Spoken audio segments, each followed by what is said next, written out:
அருள்மிகு பழனி பாலதண்டாயுதபாணி சுவாமியின் பக்தர்களுக்கும் ஆன்மீக அன்பர்களுக்கும் பழனி காளிதாசனின் சிறந்தாழ்ந்த வணக்கம்.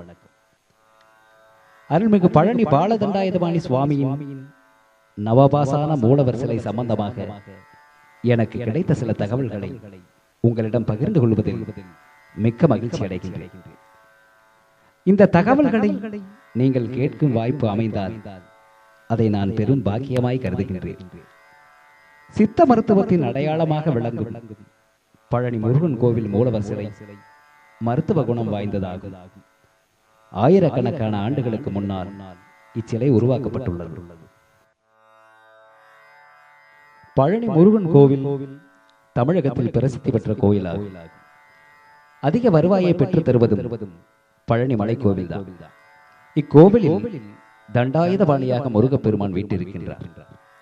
முருகு என்ற வார்த்தைக்கு அழகு என்று பொருள். தமிழ் கடவுள் என்று முருகன் அன்புடன் அழைக்கப்படுகிறார். அப்படிப்பட்ட தமிழ் கடவுள் சித்த மருத்துவத்தின் அடையாளமாக பழனியில் அமர்ந்து பக்தர்களுக்கு அருள் பாலிக்கிறார். குண்டிருக்கும் இடமெல்லாம் குமரன் இருப்பார். இதற்கிணங்க பழனி மலை கோவிலில் முருகன் அமர்ந்துள்ளார். ஆன்மீகம் நெறிப்படுத்தும், ஜோதிடம் வழிபடுத்தும், மருத்துவம் குணப்படுத்தும் என்ற சாரத்தின் அடிப்படையில் போகரால் உருவாக்கப்பட்டதுதான் தண்டாயுதபாணி நவபாசான சிலை. நவம் என்றால் 9, பாஷாணம் என்றால் மருந்து. சித்த மருத்துவ மூலிகை அகராதிப்படி நவபாஷாணம் என்பது 9 வகையான மூலிகையின் கலவை என்று பொருள். கலியுகத்தின் முதல் நூற்றாண்டில் தான் தண்டாயுதபாணி சிலை உருவாக்கப்பட்டது. அதாவது மகாபாரதத்தின் அர்ஜுனன் மகனான அபிமன்யுவின் மகன் பரிஜத் மகாராஜாவின் காலம். இவரது காலத்தில் தான் நவகோடி சித்தர்களும் யோகிகளும் ஞானிகளும் ரிஷிகளும் முனிவர்களும் வாழ்ந்து வந்தனர். அந்த நவகோடி சித்தர்களுள் 18 சித்தர்கள் முதன்மையானவர்கள். இவர்கள் ஜோதிடம், ஆன்மீகம் மற்றும் முக்காலத்தையும் உணர்ந்தவர்கள். பரமசிவன் மற்றும் பார்வதி ஆகிய தெய்வங்கள் யோக சாஸ்திரத்தை நந்திக்கு கூற, நந்தி தேவர் அதை திருமூலருக்கு கூற, அவர் காளாங்கிக்கு கூற, கடைசியில் ஸ்ரீ போகரை யோக சாஸ்திரம் வந்தடைந்தது. இந்த போகரே பழனி மலை கோவிலில் கருவறையில் உள்ள தண்டாயுதபாணி சுவாமியின் சிலையை நவபாஷாணத்தால் உருவாக்கியவர். போகர் வைகாசி மாதம் பரணி நட்சத்திரத்தில் பிறந்தவர். அஷ்டமா சித்திகள் பெற்றவர். காய சித்தி எனப்படும் அருள் பெற்று வானவெளியில் பறந்து உலக நாடுகளை சுற்றி வந்தவர். கிரகங்களை பற்றி நன்கு அறிந்தவர். இதனால்தான் செவ்வாய் கிரகத்தின் கதிர்வீச்சு நேரடியாக விழும் இடமான பழனி மலையை தேர்ந்தெடுத்தார் போகர். செவ்வாய் கிரகம் ஆட்சி அதிகாரம் செலுத்துவதற்கான கிரகம். மேலும் செவ்வாய் கிரகம் வெப்பம், இரத்தம் மற்றும் நரம்பு மண்டலத்துடன் சம்பந்தப்பட்டது. கிரகத்தின் தன்மைக்கேற்ப சிலை வடிக்க போகர் விரும்பினார். இதன் பிறகு தனது 18 சீடர்களுடன் ஆலோசித்தார். 64 வகை கலவை, 120 வகை உபரசம், 11 வகை உலோகச்சத்து, 15 வகை காரசாரம், 108 வகை மூலிகை சாறு, தாது பொருட்கள் மூலம் உருவான ஒரு தீமுருகல் பாசானம் மற்றும் சிவப்பு பாஸ்பரஸ், வெண் பாஸ்பரஸ் ஆகியவற்றை சேர்த்து புதுமையான கலவையை உருவாக்கி போகர் தண்டாயுதபாணி சுவாமி நவபாசான சிலையை உருவாக்கினார். இந்த கலவை ஜோதிடத்தின் தன்மையாகிய 4 யுகங்கள், 60 வருடங்கள், 12 மாதங்கள், 9 கிரகங்கள், 27 நட்சத்திரங்கள், 7 நாட்கள் ஆகியவற்றை பிரதிபலிக்கிறது. திதி, யோகம், கரணம் எனும் ஜோதிட மண்டப தத்துவப்படி செவ்வாய் கிரகத்தின் வெப்பம் மற்றும் தீமுருகல் பாசானத்தின் வெப்பத்தை இணைத்து புதுமை கலவையான நவபாசானம் தயாரிக்கப்பட்டுள்ளது. தண்டாயுதபாணி சுவாமிக்கு நீர் ஊற்றிக்கொண்டே இருக்க வேண்டும், காற்று வீசிக்கொண்டே இருக்க வேண்டும். இதன்படி பார்த்தால் மலையை சுற்றிடும் குளம், நதி, வயல்வெளிகள் இருக்க வேண்டும். பழனி மலையை சுற்றி சண்முக நதி, வையாபுரி குளம் மற்றும் வயல்வெளிகள் இருப்பதை நீங்கள் அறியலாம். அருள்மிகு தண்டாயுதபாணி சுவாமியின் சிலையை பிரதிஷ்டை செய்யும் போது குன்றின் மீதுள்ள சிலையை சுற்றிலும் தண்ணீரால் சூழப்பட்ட நிலையில் போகர் அமைத்தார். தண்ணீரில் தாமரை, அல்லி மற்றும் உயிர் மூலிகைகள் மூலம் குளிர்ச்சியான காற்றை அதற்கு தருமாறு அமைத்திருந்தார். கலியுகாதி முதல் நூற்றாண்டில் தான் உருவாக்கிய சிலையை தனது சீடரான புலிப்பாணியிடம் கலியுகாதி 205 ஒப்படைத்துவிட்டு சிலையின் அருகில் உள்ள குகையில் போகர் ஜீவசமாதி அடைந்தார். ஜீவசமாதி அடைதல் ஒரு தியான பயிற்சி. உடலை விட்டு வெளியேறும் உயிர் விண்வெளியிலும் 9 கிரகங்களிலும் சஞ்சரிப்பது ஆகும். முற்காலத்தில் சிலை மழையின் மீது இயற்கையாகவே இருந்தது. மழை, காற்று, புயல், பனி, வெப்பம் இவற்றினால் பாதிக்கப்படாமலே இருந்து வந்தது. அந்த காலத்தில் தண்டாயுதபாணி சிலையை தவிர வேறு சிலைகள் மலையில் இருந்ததில்லை.